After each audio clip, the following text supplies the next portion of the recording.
적중하신 토토방방 가족방분들 모두 축하드립니다. 저희 가족방에서 모든 경기 언오버 및 핸디캡 최종 조합 공유해 드리고 있습니다. 적중률 높은 가족방 입장은 고정 댓글에 있는 링크로 문의해 주시기 바랍니다. 8월 24일 EPL 잉글랜드 프리미어리그 6경기 분석 시작하겠습니다. 첫 번째로 브라이턴 대 맨체스터 유나이티드 경기 알아보겠습니다. 먼저 브라이턴은 상당히 거친 플레이를 선보이는 에버튼을 격파했다. 상대의 퇴장자가 나오기는 했어도 그 이전에 이기고 있던 상황이었다. 따라서 퇴장이 쐐기를 박은 것일 뿐 퇴장 덕분에 이겼다고 하기는 어려웠다고 보는 편이 낫다. 특히 브라이튼은 상대의 공간이 많으면 힘을 크게 받는 편인데 맨유는 상당히 압박 지향적으로 가면서 공간을 아주 많이 내주는 편이다. 신임 감독도 포지션에 구애받지 않고 공간을 찾아다니는 것을 적극적으로 주문하는 편이다. 수비 상황에서의 안정감은 대체로 부족할 수 있지만 공격진들도 수비 상황에서는 5-3-2 상황에서의 수비적 가담을 상당히 적극적으로 수행하는 팀적인 전술이 좋은 편이다. 이어서 맨유는 브라이튼을 상대로 아주 약했던 편이었다. 이는 맨유가 압박으로 인해서 중원의 공간을 상당히 많이 내주는 고질적인 약점이 있기 때문이다. 지난 경기에서도 플럼에게 9개의 슈팅을 내주면서 수비적으로 불안한 모습을 보였다. 마운트가 공격적으로는 아무런 기여를 하지 못했다. 하지만 활동량을 바탕으로 상대를 압박하는 역할을 수행했는데 마운트가 빠지자마자 압박이 상당히 쉽게 풀리는 상황에 직면하고 말았다. 더리우트와 마즈라위, 오나나 등 아약스 출신 수비라인이 모두 폼이 좋아 보였다는 점은 긍정적으로 볼 여지가 있기는 했으나 여전히 수비적으로는 아쉬움이 많았던 것이 사실이다. 일단 브라이튼이 맨유를 상대로는 최근 강한 모습을 보여주고 있다. 맨유가 압박을 적극적으로 거는 상황에서는 늘 공간을 크게 내주는 편이다. 따라서 공간을 이리저리 찾아다니는 브라이튼이 공격적으로 할 수 있는 것이 많다.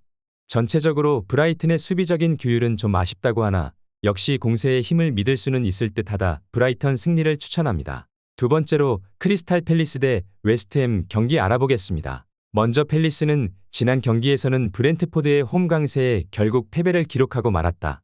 다만 슈팅 생성 같은 부분에서는 팰리스가 앞서는 모습을 보여주기도 했는데 에제나 마테타 같은 선수들의 폭발력이 상당히 뛰어난 편이고 카운터를 위해서 상당히 높은 압박 라인을 구사하는 식으로 가까운 곳에서 공격을 시작하는 성향을 보여준다. 특히 상대의 빌드업을 곱게 허용하지 않는 것으로 웨스트햄의 바뀐 공격 전개를 제어하는 식의 운영을 볼 수 있을 것이다. 와튼 같은 경우도 후방 역습 상황에서 보여주는 볼 전개에 있어서는 일가견이 있고 이를 바탕으로 빅클럽의 관심을 받고 있는 자원이기도 하다. 이어서 웨스트햄은 지난 경기에서 역시 4-3-3으로 나왔다. 다만 결과는 패배를 기록했는데 많은 슈팅을 기록하기는 했지만 PK 득점 하나만 나왔고 14개의 슈팅 중 3개만 골문으로 향했다. 사실 웨스트햄의 좋은 찬스는 대부분 헤딩이다. 스페인식 축구를 선호하는 로페테기 감독이 생각한 전개나 찬스는 잘 나오지 않았다고 할 수 있었다. 애초에 보엔과 안토니오 같은 선수들은 모두 속공 상황에서 빛을 발휘하는 선수들이라서 지공을 가기에는 조합 자체가 좋지 못하다는 생각이 든다. 특히 파케타가 상대 압박에 막히게 되면 중원에서도 마땅한 전개를 해줄 선수가 없는 상황이다. 일단 팰리스가 압박을 높은 위치에서 잡고 상대의 지공을 압박하면서 카운터로 가버리는 성향은 웨스트햄을 잘 저격할 수 있을 것으로 보인다. 선수들 조합상 웨스트햄의 스타일이 지공에 적합한 상황으로 볼 수 있는 것도 아니다. 지난 경기에서도 지공보다는 공을 띄우는 상황에서 조금 더 강했던 것이 웨스트햄이었다. 크리스탈 팰리스 승리를 추천합니다. 핸디 언오버 및 최종 조합 받아보실 수 있는 가족방 입장 방법 알려드리겠습니다. 먼저 영상 하단에 댓글을 클릭해 주세요. 두 번째로 댓글 속 가족방 링크를 클릭해 주세요. 마지막으로 채팅 참여하기 누르신 후 메시지 주시고 답장 기다려 주시면 가족방 입장 도움드리도록 하겠습니다. 그럼 분석 이어가 보도록 하겠습니다. 세 번째로 풀럼 대 레스터시티 경기 알아보겠습니다. 먼저 풀럼은 자신들이 공을 가진 시점이 길어야 한다. 다만 이는 상대가 압박을 상당히 적극적으로 시도하지 않는 경우에 한정한다. 중원에 공을 전개시켜줄 만한 선수가 부족해서 오히려 상대가 피치를 올려서 압박하면 1대1 상황에서의 수비적인 문제가 두드러지는 것이다. 특히 레스터는 후반전에 아낀 체력을 한 번에 발산하는 모습을 보이고 있다. 지난 시즌 풀럼이 지친 시점에서의 수비력이 아주 좋지는 못했는데 지난 시즌 후반 실점률 수치만 봐도 경기 숫자보다 후반전에 실점했던 골이 더 많은 모습을 보여주기도 했다. 이어서 레스터시티는 우승할 때의 전술이라고 할 수 있던 역습이 돌아왔다. 토트넘과의 무승부에서도 바디가 골을 기록하는 등 역습 성향에서의 흐름이 나쁘지 않았던 모습이다. 일단 전반전은 버티는 것으로 일관했는데 승격팀이 라인을 올리고 적극적으로 가다가 체력이 고갈되는 것도 방지할 수 있었고 쿠퍼 감독의 성향도 일관적으로 카운터를 노리는 편이다. 그리고 후반전 상대가 지친 틈을 노려서 압박의 강도를 높인 것이 동점으로 이어졌다. 지난 경기와 비슷하게 전반을 버티고 후반에 승부수를 가하는 것으로 큰 변화는 주지 않을 가능성이 높아 보인다. 풀럼이 전반을 주도할 것으로 보이지만 레스터가 아낀 체력을 발산해서 라인을 쭉 올리는 상황에서는 약할 것으로 예상되는 상황이다. 압박에 대응하는 1대1 상황에서의 약점과 후반전에 실점이 많은 뒷심 부족이라는 요소가 풀럼의 발목을 잡게 될 것으로 보인다. 무승부를 추천합니다. 네 번째로 맨체스터 시티 대 입스위치 경기 알아보겠습니다. 먼저 맨시티는 지난 경기에서는 첼시를 상대로 승리를 기록했다. 로드리가 없는 매치였지만 코바치치와 베르나르도 실바, 리코 조합으로도 첼시를 상대로 상위호환의 모습을 보여주었다. 특히 펩 감독은 자신에게 영향을 많이 받은 팀들을 잘 사냥하는 편이다. 특히 상대가 공격적으로 압박을 거는 상황을 탈압박 전술로 탈피하는 것에 능하다. 따라서 맨시티는 전체적으로 낮은 라인을 돌파해야 하는 경우가 많은데 입스위치는 오히려 리버풀 상대로도 꽤 공격적이었다. 특히 이런 상황에서는 도쿠 같은 선수들이 발재간을 바탕으로 밀어붙일 수도 있다. 이런 지원이 뒤따르게 된다면 홀란드를 향한 공의 양도 상당히 많아지게 될 것으로 보인다. 이어서 입스위치는 패배를 기록하면서 리버풀과의 체급을 극복하지 못했다.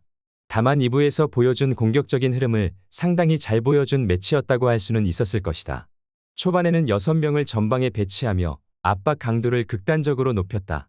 리버풀이 결국 끌려다니면서 롱볼로만 전개를 하는 등 상대를 압박하는 효과를 어느 정도 봤다는 점은 긍정적으로 볼 만했다. 다만 입스위치가 점유를 리버풀에게 내주는 것은 피하기 어려웠고 이는 급격한 체력 저하로 이어졌다. 결국 후반전은 리버풀이 경기장을 넓게 썼고 입스위치가 트랜지션에 대응을 못했다. 상대 펩 감독이 좁은 공간과 패스 플레이를 선호하기는 하지만 운동장을 넓게 쓰는 상황이 필요하면 잃을 거리는 편은 아니다. 맨시티가 공격적인 성향을 보여주는 팀을 상대로는 힘을 잘 보여주는 편이다. 입스위치가 공격적인 흐름을 유지하면서 롱볼을 유도하는 식으로 나서기는 했는데 사실 이 방법도 후반전에 체력적인 난조를 동반하면서 스스로 무너지는 상황을 연출하는 편이다. 맨체스터 시티 승리를 추천합니다. 핸디 언어버 및 최종 조합 받아보실 수 있는 가족방 입장 방법 알려드리겠습니다. 먼저 영상 하단에 댓글을 클릭해 주세요. 두 번째로 댓글 속 가족방 링크를 클릭해 주세요. 마지막으로 채팅 참여하기 누르신 후 메시지 주시고 답장 기다려 주시면 가족방 입장 도움드리도록 하겠습니다. 그럼 분석 이어가 보도록 하겠습니다.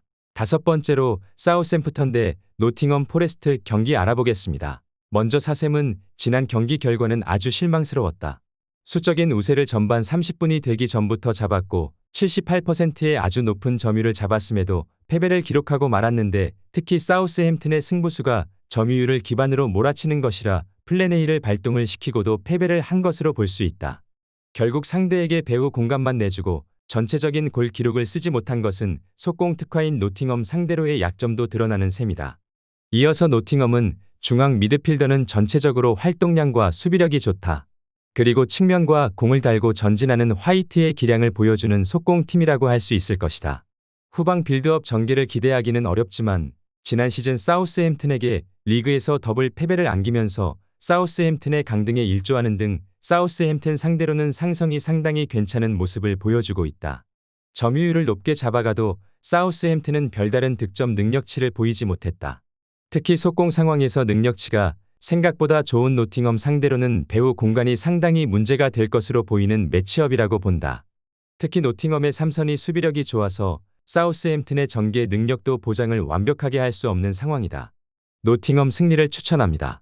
여섯 번째로 토트넘 대 에버턴 경기 알아보겠습니다. 먼저 토트넘은 지난 경기 전반전에는 메디슨의 볼 전개로 아주 좋은 공격을 선보였다. 하지만 후반전 체력이 빠진 상황에서 상대가 페이스를 바꾸어서 몰아치자 그대로 수비적인 약점을 크게 드러내는 모습을 보였다. 결국 지난 시즌에 좋지 못한 단점을 거의 고치지 못한 모습이었는데 프리시즌에서도 세트피스 수비는 여전히 팀의 약점이라고 할 만했다. 특히 에버튼을 상대로는 롱볼이나 압박, 세트피스에 상당히 고생하는 케이스가 나올 수도 있을 것으로 본다. 이어서 에버턴은 전체적으로 뻥축구 스타일의 공세를 선호하는 편이다. 일단 4-4-2로 가면서 간격을 아주 좁히는 성향이 짙고 루인의 헤더러만 오픈 플레이에서 골을 노리는 유형이라고 볼 수 있을 것이다. 다만 에버튼의 진짜 무기는 세트피스다. 지난 시즌 토트넘을 상대로는 3골을 기록했는데 그 골을 모두 세트피스에서 기록한 바 있다. 압박과 역습 그리고 세트피스 3콤보는 토트넘 입장에서 상당한 변수가 될 수 있을 것이다. 무승부가 나와도 이상하지 않은 매치업이란 생각이 든다. 토트넘이 지난 시즌의 문제를 거의 답습하는 모습이었는데 특히 세트피스에서의 약점은 프리시즌에서도 보였던 편이다. 특히 에버튼은 세트피스 상황에서의 정교한 전술로도 유명한 편이고 압박에도 강하다. 후반전에 페이스가 좋지 못했던 토트넘의 1라운드 흐름도 참고해야 할 듯하다. 무승부를 추천합니다.